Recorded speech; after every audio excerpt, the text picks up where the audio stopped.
Oh, ilatala.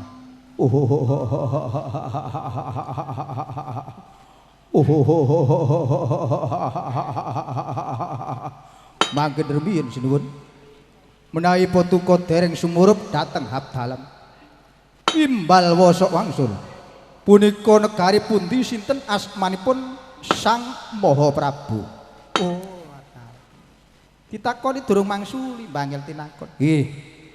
Pok menawi dalam punika mangke kesasar enggal wangsul dateng negari dalam sinuwun. Oh ngono Pati. Nggih. Iki negaraku negara Ndiwarawati, Ndiwarawaka ya Jenggala Manik. Jeneng ingsun Kang Natapraja bawah negara mimpin sagunging Prawadyabala jumeneng nata nglungguhi kursi gading dampar kencana negara Ndiwarawati. Peparap Sri Nalendra Bathara Kresna ya Sri Nalendra Padmanaka ya Risang Danandaya Risang Danardana Tri Harimurti ya Ki Sawajati. Ilatala. Wong siji jenenge sak negara. Iya, pancen itu.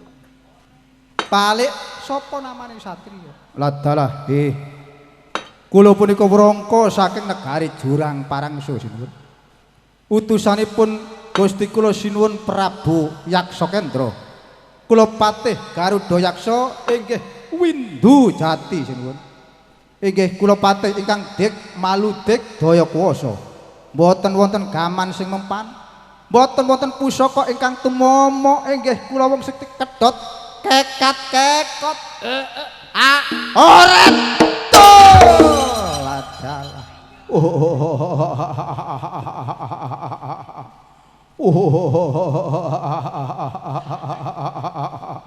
Windu Jati sinuwun.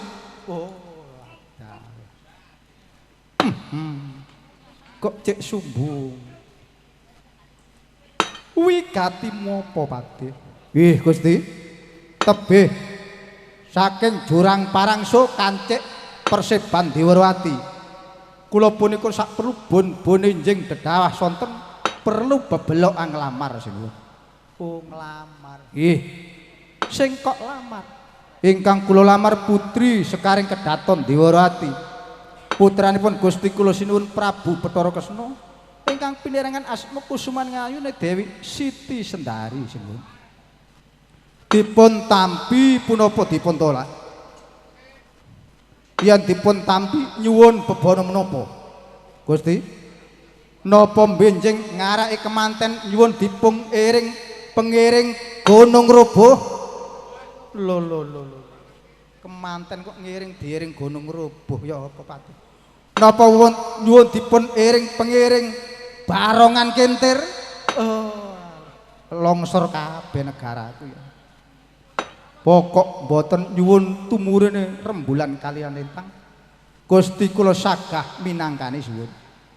Sebab Sang Prabu Yaksakendra sugih belah-belawah donyane amber nang sawah mili liwat kali sinuwun.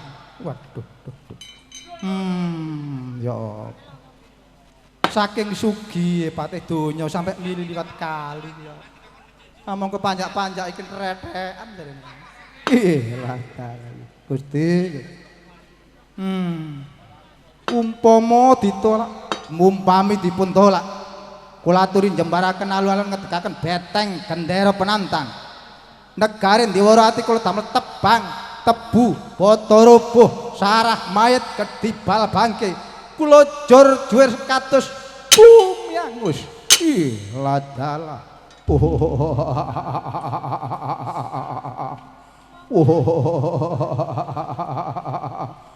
Windu Jati gudange kasekten gudange kanoragan sinuwun. Wong silirake iki patih kok pameri kasekten. Patih. Sumbar petak minta lawan sumbar detek minta tanding. Siliraku ora bisa paring keputusan becik tunggun ana alun-alun negari Ndiwarawati mengkono sing paring keputusan dhewe Pati. Ladalah.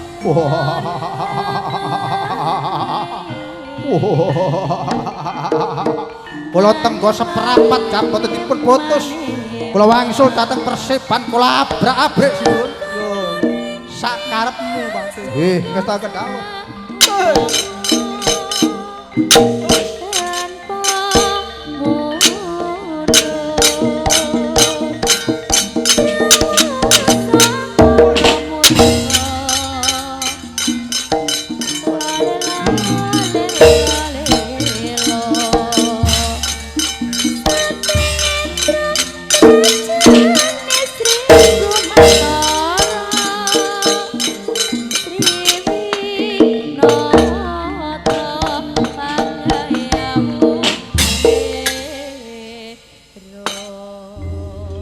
Kocap kacarita sakunduring Rekyana Patih Windojati kacarita ingkang minggih Stigel Dewarwati punika Sultan Kanomen Madura Baladewa Kakrasana Jalandhara watak wong Madura ngalor nggawa gaman ngidul nggawa gaman piyambakipun nitih gajah Yai Puspadenta nggorekna jagat Minangsraya tingkahing Baladewa yen tinandra kaya tumenggung Surabaya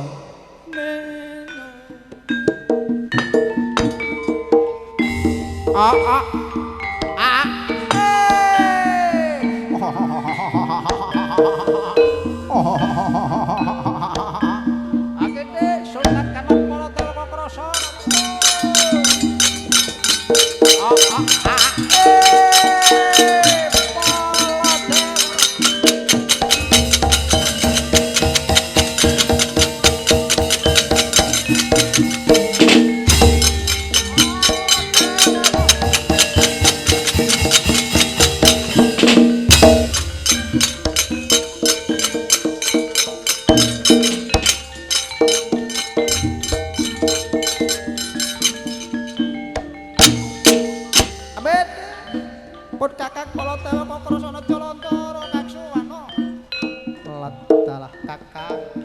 Kulaturi prap lenggah sawetara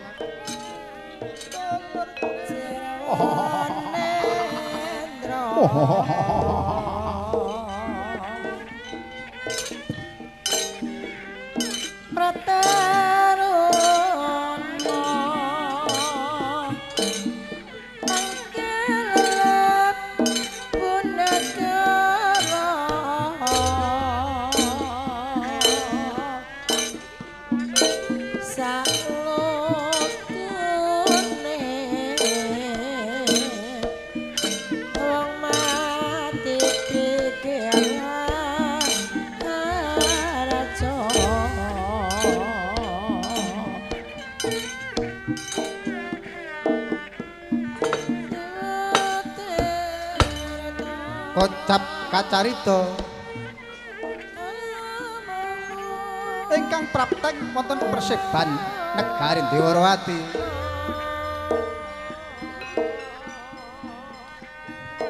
Sultan Baladewa Kakrasana Jalandhara Kusuma Wali kita ya Raden Karsana kadang sepuh mring panjenengan Sang Prabu Bathara Kresna ndatosaken kagiyating batine Sang Prabu batining Bathara Kresna ladalah kok njanur gunung Kakang Baladewa prapteng perseban Dewarwati becik tak aturane pambagya apa darunane apa wigatine Kakang Sultan Madura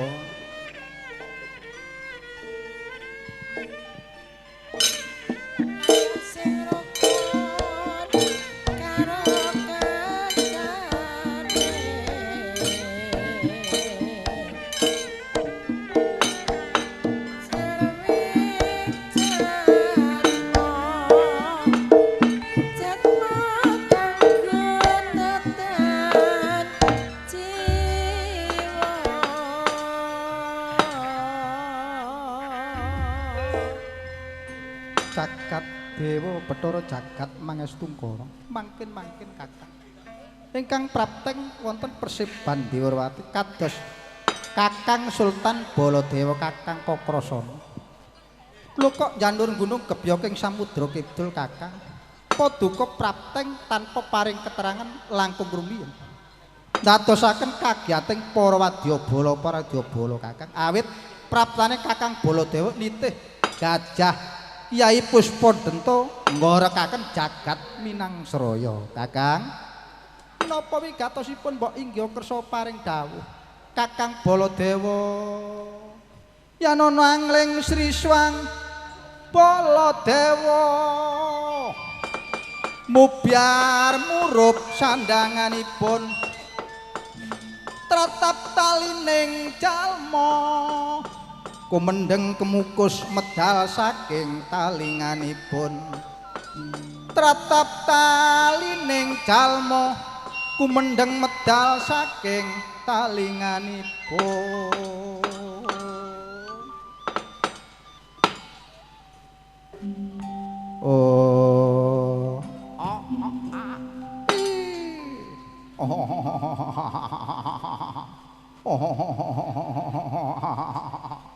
Adikku Bathara Kresna. Bagya praptanipun Kakang ora ana alangan swiji apa-apa, Dik. Inggih, ingkang rayi ngaturaken sembahyang bakti kunjuk Kakang. Dulurku dhewe. Iya, tak trima tangan kula membobono boleksaning batin, Yai. Puja pangestunipun Kakang Sultan Kanoman Baladewa Kakrasana Tampanono. Inggih, grawalan. Anggen kula mundi nampi ndadosaken jimat paribeh Kakang. Lho kok kadungaren janur gunung gebyoking samudra kidul. Paduka prapteng wonten Perseban Dewarwati wigatosipun menapa Kakang? Ngene, Dik. Praptanipun Kakang Sultan Kanoman Baladewa sak perlu nyambung balung sing potong, otot sing pedhot, daging sing pisah. Lho kok nyambung balung sing potong, otot sing pedhot, daging sing pisah. Liripun dos pundi Kakang? Pun Kakang Baladewa duwe seduluran ana negara Rancang Kencana, Yai. Sang Prabu Dewa Kusuma, Dik. Ratu Suke pelah pelawah. Kepak pondo kepak donya. Arep tak dhawuhake marang putraning adikku Bathara Kresna Dewi Siti Sendari, Dik. Mula adikku Bathara Kresna kudu mituhu nurut marang dawuh ngendikanipun Kakang Sultan Kanoman Baladewa Kakrasana. Mulya mukti wibawa, Dik. Dewi Siti Sendari kedhawuh Prabu Dewa Kusuma. Ditampa, Dik, penglamaranipun Kakang. Nuwun sewu lho Kakang, jaman sakniki mboten gampil nampa-nampa Kakang. Lho areke ganteng, Dik. Lho mboten perkara gantenge ngoten Kakang. Mas yo eleke nek seneng lho niki lho Kang. Ya napa. Wong tua setuju tapi nek anak mboten setuju. Wah, ya napa Kakang. Kadang pendak pasar diputarek minggat ya Kakang. Dulurku dhewe. Yai. Kaya ngopo, Dik? Ngaten Kakang. Ingkang rayi mboten saged paring keputusan Kakang. Awit saderenging Paduka prapteng menika kala wau wonten utusan saking negari Jurang Parangsu. Rekyana Patih Garuda Yaksa Windujati ugi nglamar putri kula Dewi Siti Sendari Kakang. Lah Paduka nggih nglamar atus pundi Kakang? Anak kula niki kantun setunggal lah diregatamel rebutan ngaten iki dos pundi Kakang? Dulurku dhewe. Adikku Bathara Kresna. Sapa Dik wani nglamar Dewi Siti Sendari? Padha karo wani ngilani dadane Sultan Kanoman Baladewa Kakrasana Jalandhara, Dik. Gak ngerti, Dik, watak-watak Madura, Dik. Lho ngoten Kakang. Wani nglamar Dewi Siti Sendari sosok Gamanenggala okrak tambo dongkak tak motor tutup Baladewa, Dik.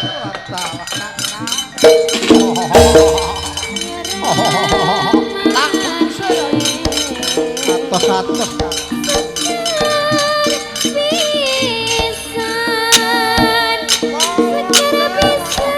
saya nggak tahu Madura deh.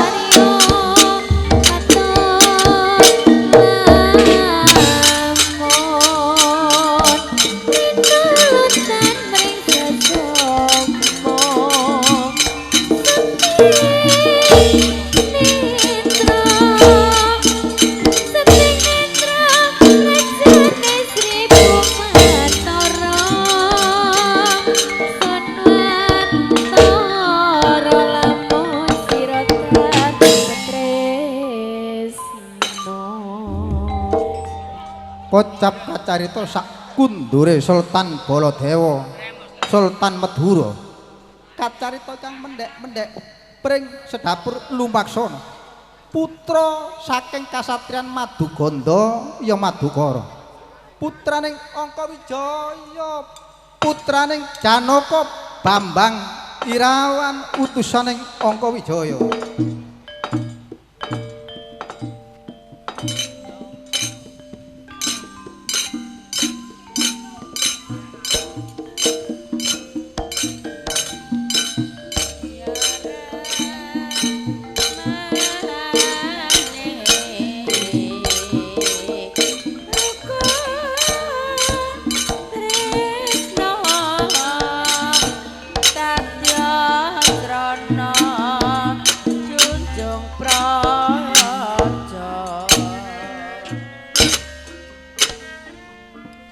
Nuwun sewu wa Prabu saderengipun ingkang putra matur bok menawi wonten lepat kula anggen kula jumangkah Seban Agung Dewarwati nyuwun gung samudra pangapunten waduh anakku wong pancen turun Janaka cik ganteng Praptamu kok cik melasi. Ya lungguh Kang Prasaja. Bambang Irawan inggih ngestakaken dawuh kok.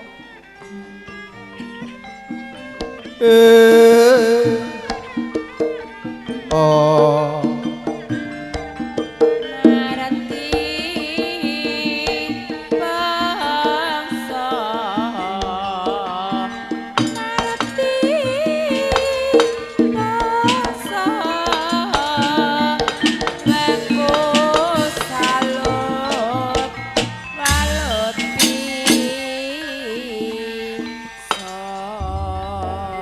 jagat Dewa Bathara jagat mangestungka mangko dhisik kang sung waspadake nganggo gaiping netra lan tiping wadon kok sesep manon kuta tingal mblawur pandulusita tumapan ora kang seboe ngarsa kaya putra keponakanku Bambang Irawan aduh nah Praptamu rikmamu rebah nganan rebah ngiri keringetmu drodosan lho kok cik melase nah ana wigati apa Irawan Angkawijaya Sekarti nulis wong tapa lali putrane mintaraga sumangga kundur ganjaran samyapi inangge wingking ganjaran wong tapa ketingal samya pinangge wingking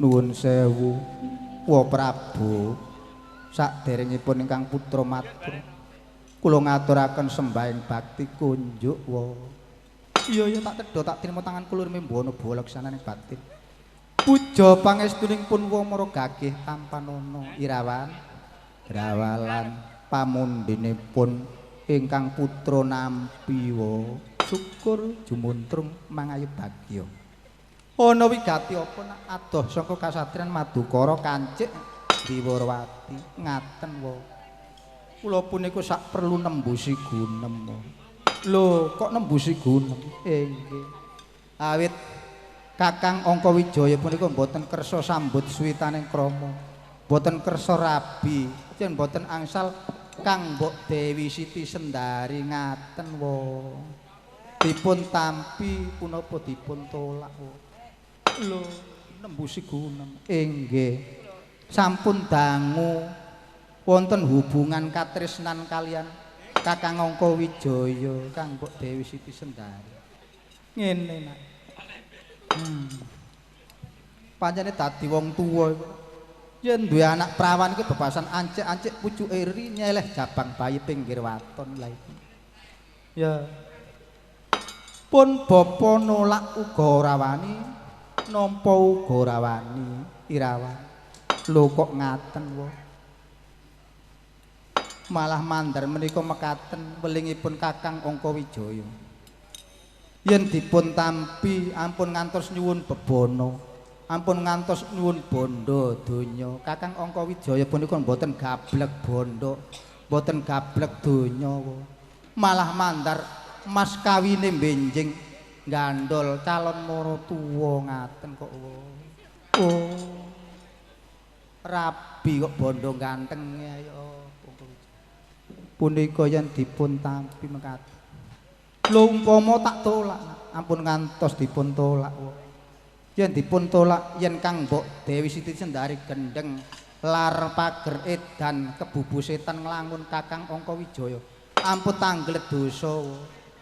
Sabab menungso wanita wonten lumah bumi kurip pingangkasa punika kathah ingkang kasmaran kalian Kakang Angka Wijaya.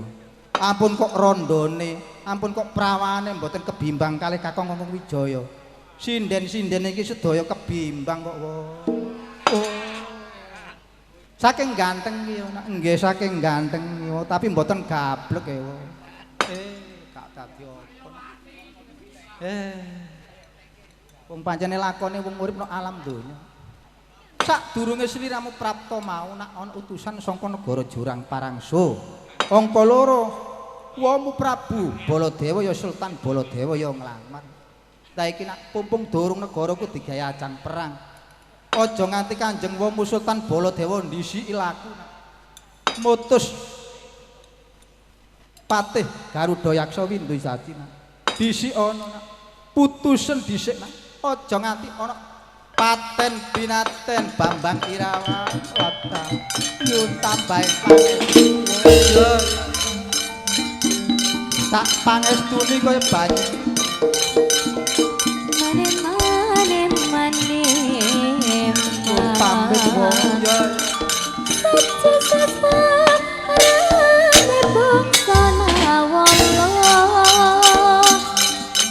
Udawa medho njaba Setyaki medho njaba isa ya lamun tanpa ukara. Gun pamit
Jaya Samba iki ngestakaken dawuh Rama kok wonten lelampahan kados mekaten ya wis matur nuwun lho Nak. Matur nuwun karo Gusti Kang Maha Kuwasa. Pun Rama iku diwenehi putra sing ayu. Diganjar duwe anak ayu dadi rebutan. Kabeh mau sangka lelakone Gusti Kang Merbeng Caket. Mulayu padha lumebu marang sanggar Pamuja Branta nyuwun mring Gusti Kang Maha Kuwasa. Jaya Samba.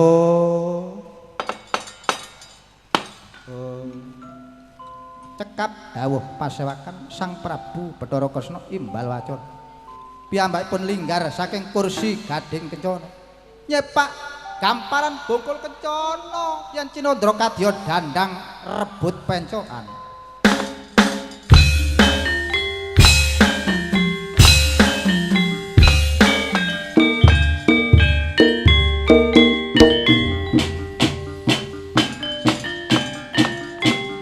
Tresno pun bobol mlebu sanggar pamuja bronto. Nggih kula dherekaken Rama.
Ayo yo, wah yune budaya.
Ayo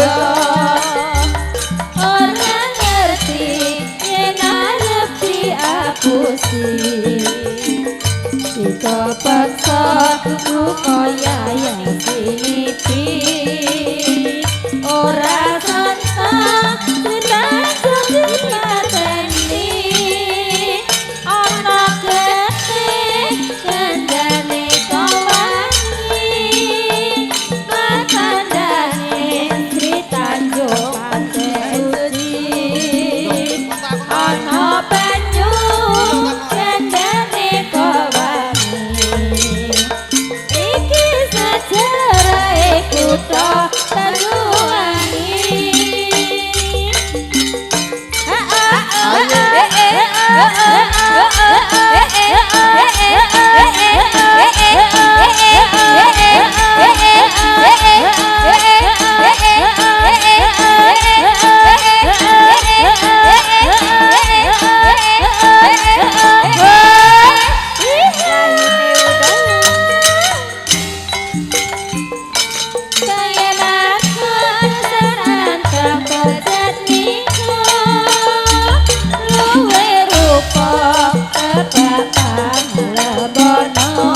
ayo yo Sri Tanjung Kocahayu saka gunung Pati Sito Bakso Anandang Uyuh Sri Tanjung Pati Sito Bakso Gawe keher ing kraton Sukodono Selo hati Rama ketangan asmara Aku sama tindake akara kono Sito paksa ngobati tunggaling praja Ora ngerti yen arep diapusi Sito paksa supaya yang sinipi ora santang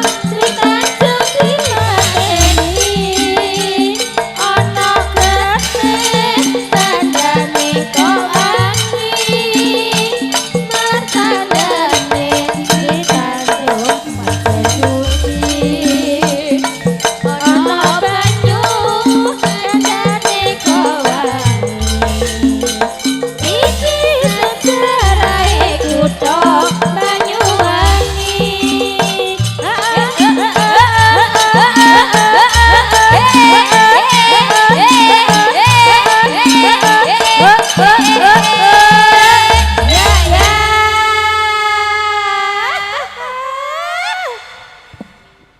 Nduk wong ayu nduk timbang turu sore-sore ayo nontok wayang nggone Gustaji kene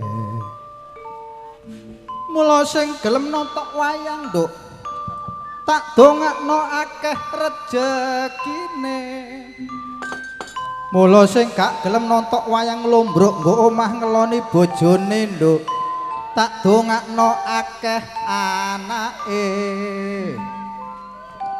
mula wong nontok wayang iku nduk gak ana rugine apa maneh nduk yen gelem nyedak rene karo nyawang lambene sinden bengi iki tak gawakno sinden sing ayu rupane apa maneh nduk kabare iki ana sing randha wis suwe ditinggal bojone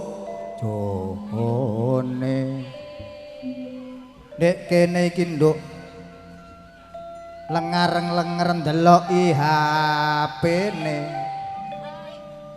semayanan nduk menesuk-isuk kate digawa nang kos-kosan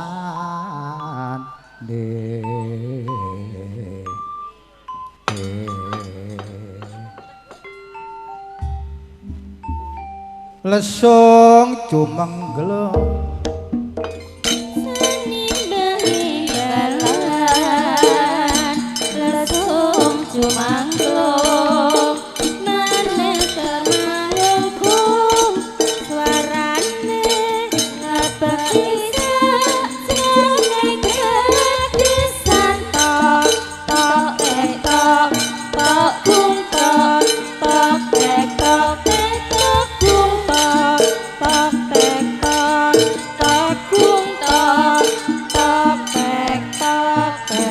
tok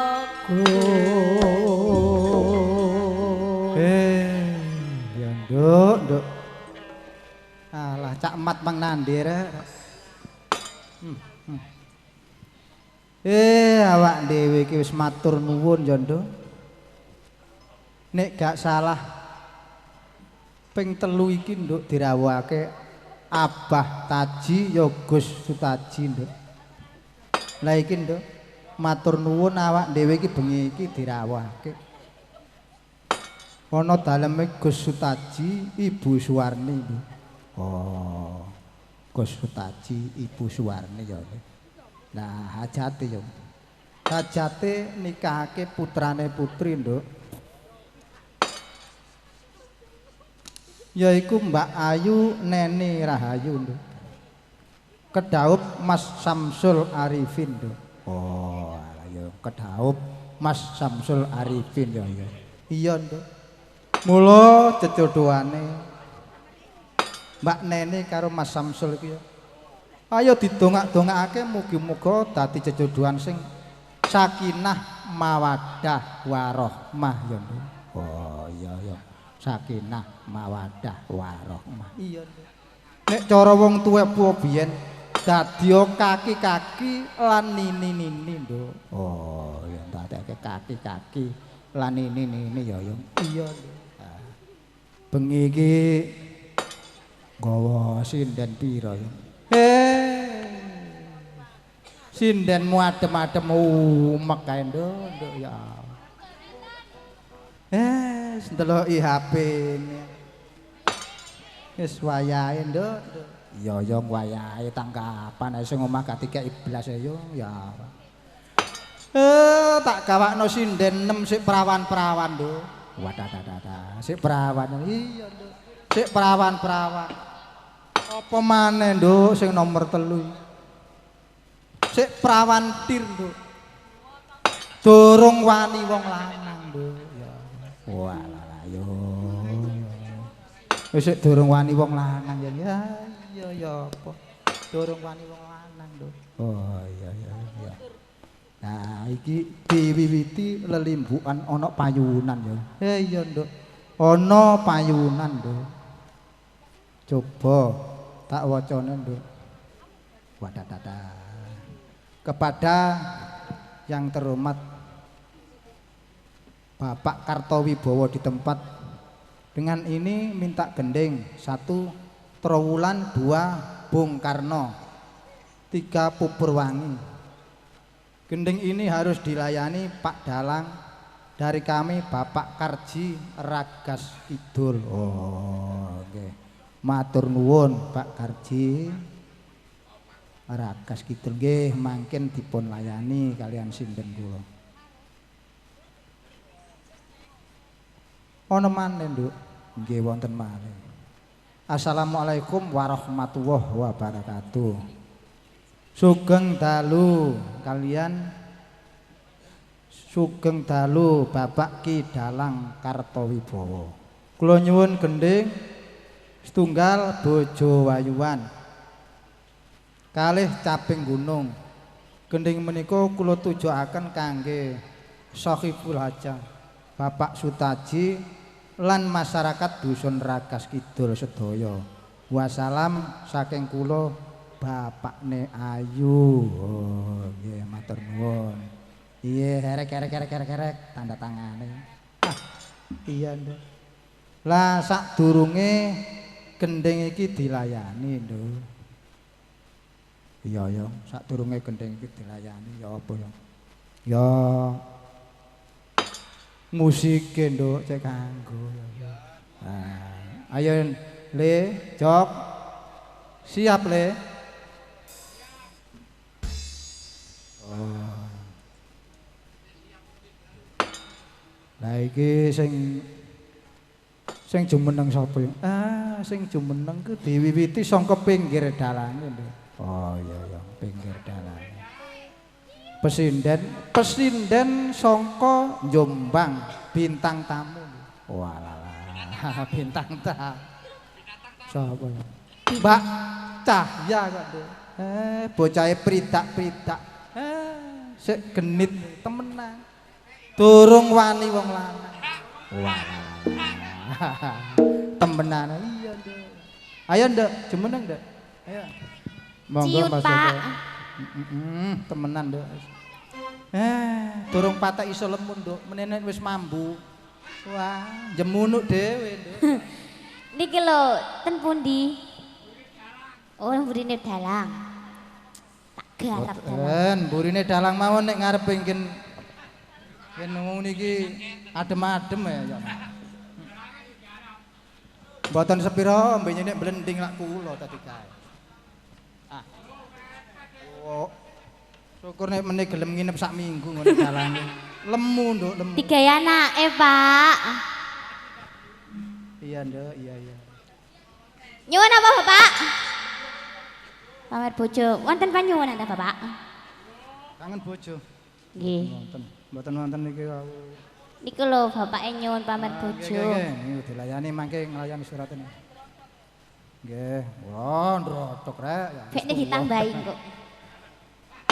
Monggo.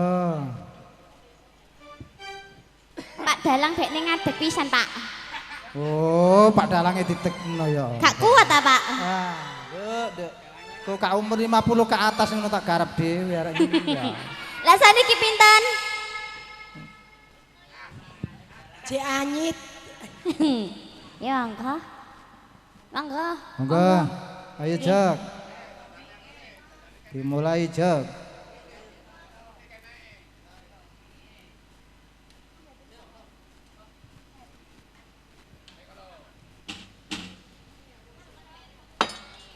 Nun. Mas Joko. Oh, dereng muni. Lho kok gak muni piye sih rek? Gak disiapno ta Mang? Kontrole. Nggih. Ayo. Enak waduh koyo ngene. Lho gak muni ya apa sih Jok? Kensik ta Pak, sabar ta Pak, kok mboten sabaran jenengan niku. Pak Dalang ini duwe karep yang ngene iki lho Nduk, gak serantangan. Oh, ngoten niku. Ya. Gak kena iki semayane. Wong tuwek lah ngono ku. Iya, masih tuwek ngene ya ge klembis rek ya. Tasik kuat, tasik saged. Karo kendhamu ngono ya mbok sing ganteng. Wani ta Pak? Wani ta Pak? Gak wani Pak Dalang. Mangga. Sawanenku tak sambati. Ayo.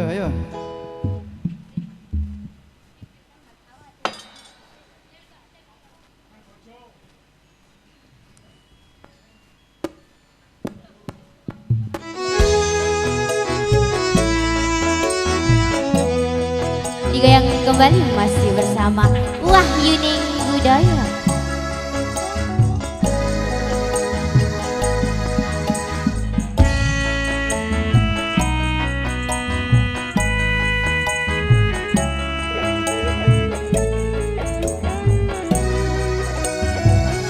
Aja ngantek Pak. Koyong ini rangsane wong nandang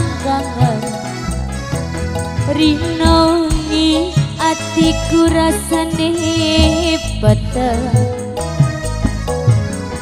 tansah kelingan kepingin nyawang sedelo wae wis emo tenang goyang dong citra janji tekane kowe ngapusi ayo nduk ganti sprene suwene aku ngenteni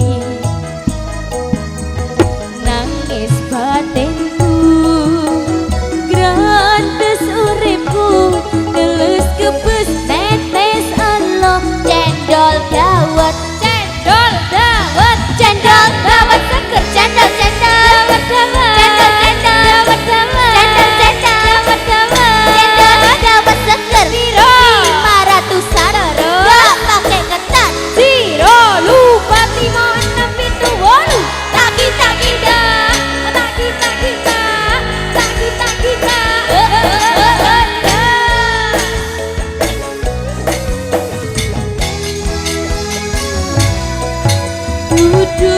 Duduknya sing ning jero lemariku nanging bojo anyar sing mbok pamer kening aku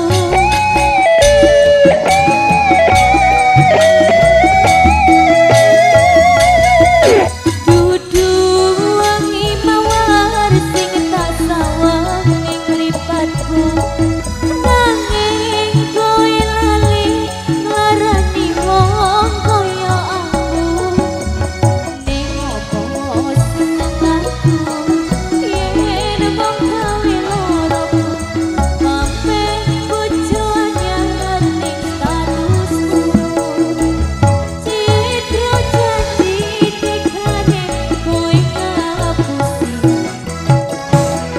ganti kene suwene aku ngenteni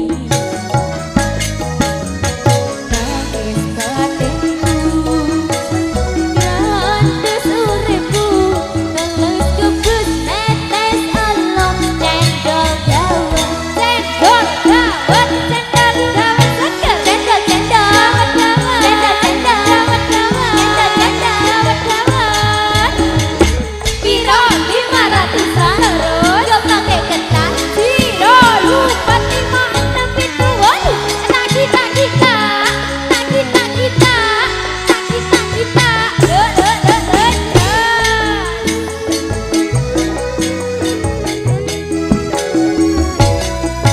duduk kami anyar sing ning jero lemariku nanging bojo anyar sing mbok pamer kening aku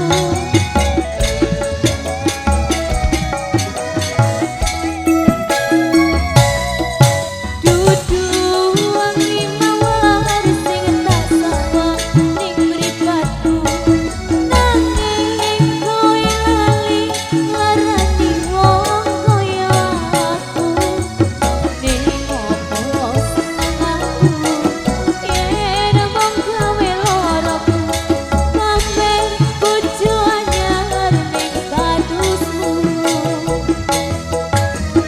ning opo seneng aku yen mung gawe loroku pamer bojo anyar ning ngarepku jajak goyang detak detak sampun matur nuwun Mbak nggih lah kok dongaran le endi Joko iki kok sepel temenan dipun lanjut Mbak Nimas Ayu ayo nduk jumeneng nduk trawulan nduk wonten panyuwunan saking Bapak Karji Trawulan hati-hati lho nduk nggih manten anyar ta nduk Lho mboten, tasik lajeng niki Pak Lajeng, Dalang. ya. Nggih. Aja digawe sik lho nek durung. Napane nggih? Kula mboten pati ngetros ngoten niku. Kok gak ngerti lho. Padahal biyen yo tau nom kok. Oh ngoten, kula kan tasik belajar, tetes sing mboten semerap. Yo kabeh yo kaitan sih belajar nduk, kaitan. Iya yo ibu yo angel nggih kaitan nduk. Temen. Tapi sen pindho ya wis lanyan. Nggih, benjing kula tandare ajar panjenengan mawon nggih. Nggih pun kuwatir. Napa maneh diulang Pak Dalang pun tah. Gampang. Jelas nggih. Dados. Pun. Nggih. Nggih temenan. Nggih, diparingi. Benjing berangkal enten dalang nggih niku. Sinten? Ya napa. Ya dalang berangkal. Nggih niki pripun Pak Dalang? Kula Nggih niki lho, Trawulan. Monggo. Wau enten panyunan rembulan. Trawulan. Ono. Lho, Nggih wonten. nggih Trawulan mangke niku Adekwati nggih. Wah. Lah niki Adekwati rek. Lah niki terus pundi jenengan? Nggih niku diparingi rembulan mawon. Rembulan. Nggih, rembulan. Hawanya cocok. Wah, dah. Bawane kemanten anyar adem-adem. Mas Tio, udah bubuk arek-arek. Alah. Monggo Mas Joko, monggo. Tarik.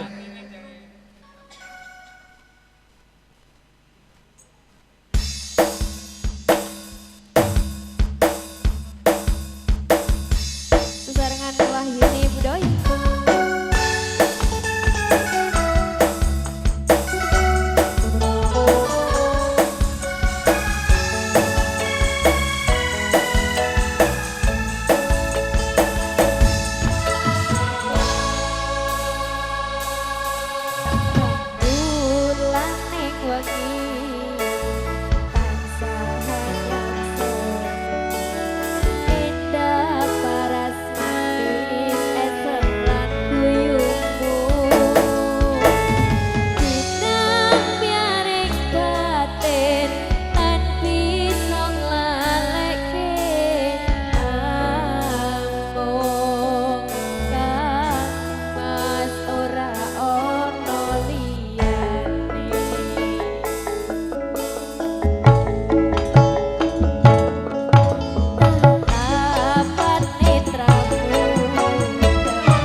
Matur suwun Mbak Ayu. Nggih. Dipun lanjut pesinden saking Balong Panggang Karangwungu. Sampun pindah kula. Oh, nggih pindah. Mojo Lebak. Jelaka. Jelaka. Mbak Vivi. Nggih, Pak Dalang. Nduk, jumeneng, Nduk. Lho niki lek kula jumeneng niki mboten roboh ha panggunge. Oh, mboten. Mboten tasik kuat kok panggunge kok. Oh alah. Pokoke goyangane mboten nemen-nemen ngoten mawon tasik kuat panggung. Nek sampean saged goyang kok Pak Dalang? Dalem? Sampean saged goyang napa mboten? Oh, saged mawon ya napa. Oh saged. Nggih, saged. Becik dijajal nggih. Nggih. Nggih niki lho. Kula betakaken sinden sing bokonge kena gawe ngiyup, Gus. Gus Taji, tasik melek ta, Gus? Kula betakaken sinden sing bokonge kena gawe ngiyup. Amit nggih. Hati-hati, Nduk.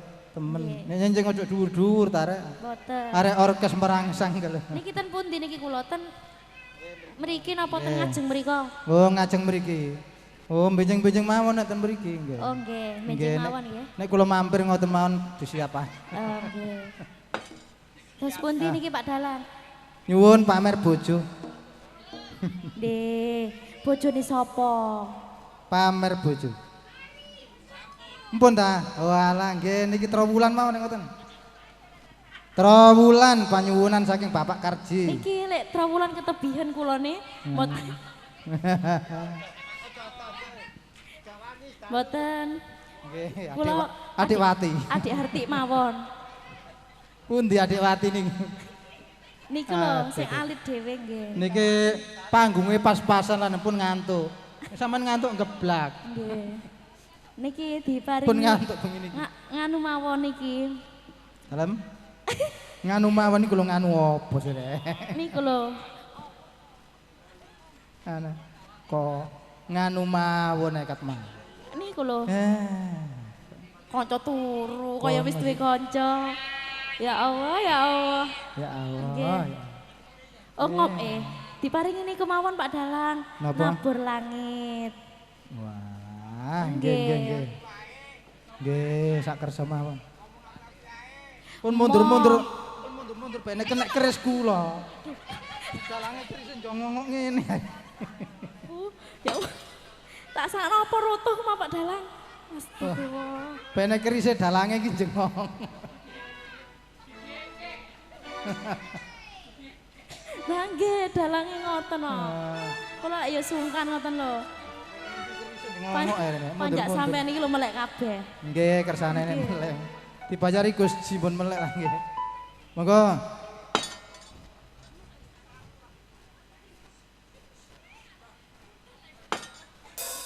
Monggo Mas Joko.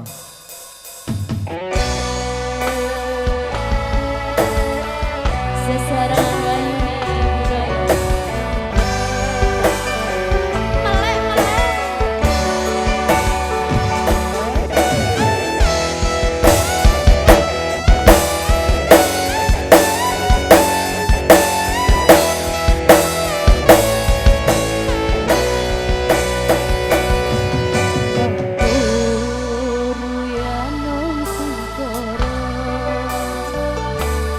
Sing ana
Ayo nduk goyangan. Nang riko manto putus-putus padha kaya dinding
Dipun lanjut Adik Wati.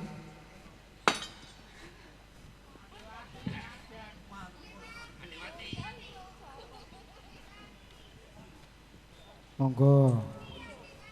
Dipun lanjut. Trawulan. Panyuwunan saking Bapak Karji. Trawulan Bung Karno.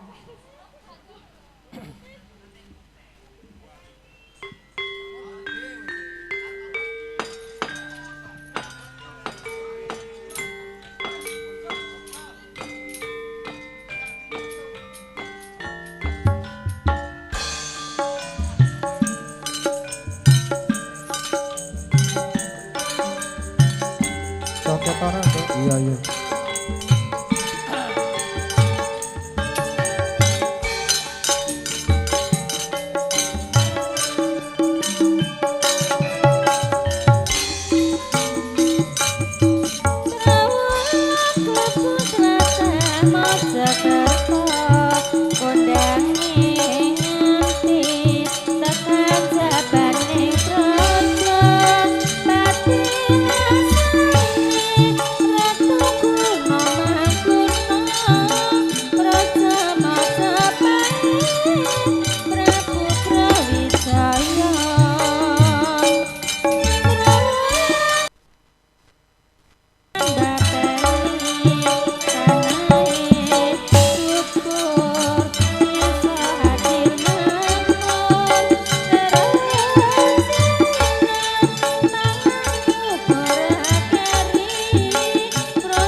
Dipun lanjut Bung Karno nggih.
dipun lanjut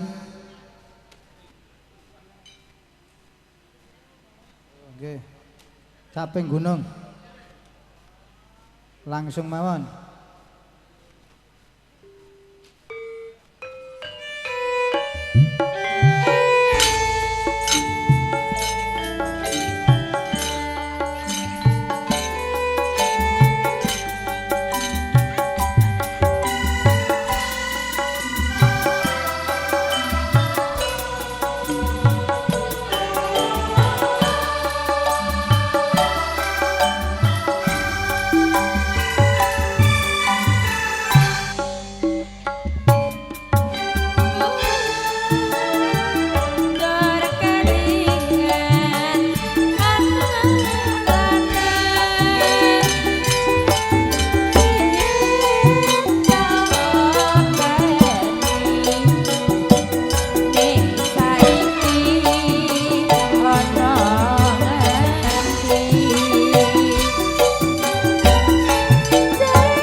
Nyuwune tak tunggu balimu nyanyi piyambak.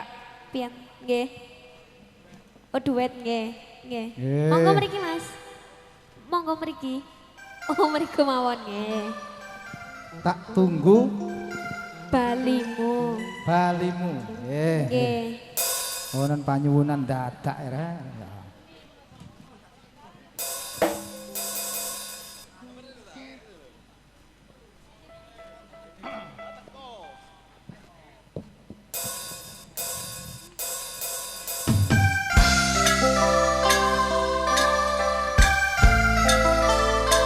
Bareng-bareng Wahyune Budaya.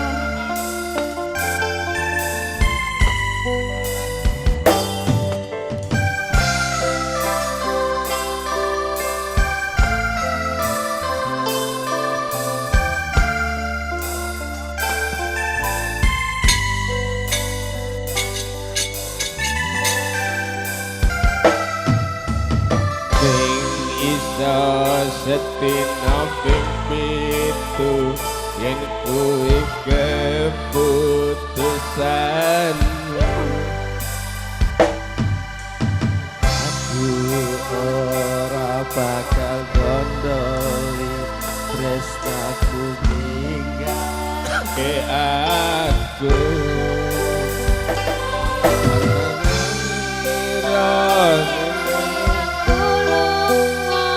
senajan ato Ning dodo aku yang sanging siramu sing tak jaluk jujur atimu sepuluh kita dan atau ing kono siramu tansah gemantil ing ana Libat lan dodot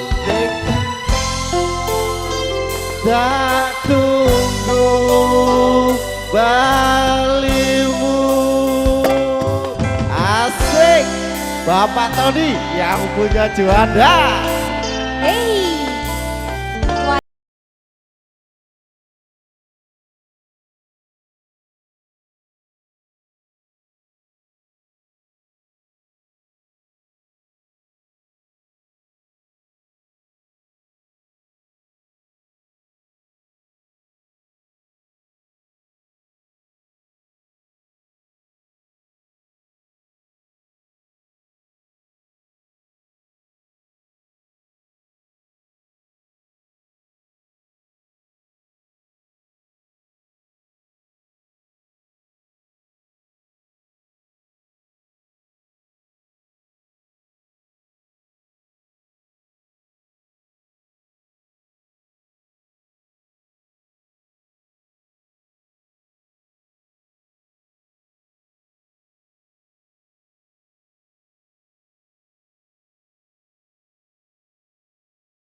Suwun.